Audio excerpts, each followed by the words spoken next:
አለፈልን አለፈልን።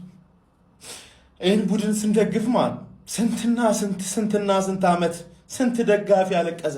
ስንት ደጋፊ ማለት ነው። እኔ የመደገፍ የመጀመርኩበት ዓመት ላይ ልቤ ተሰበረ። ቻምፒየንስ ሊግ ፋይናል ደርሰን ልቤ ተሰበረ፣ አለቀስኩኝ። ከዛ በኋላ ግን በፍጹም እጅ አልሰጥም ብዬ ልቤ እያረረ እየተቃጠልኩ መጥቼ ስስቅ ሌላውን ሳጽናና፣ አሁን ግን አልቻልኩም።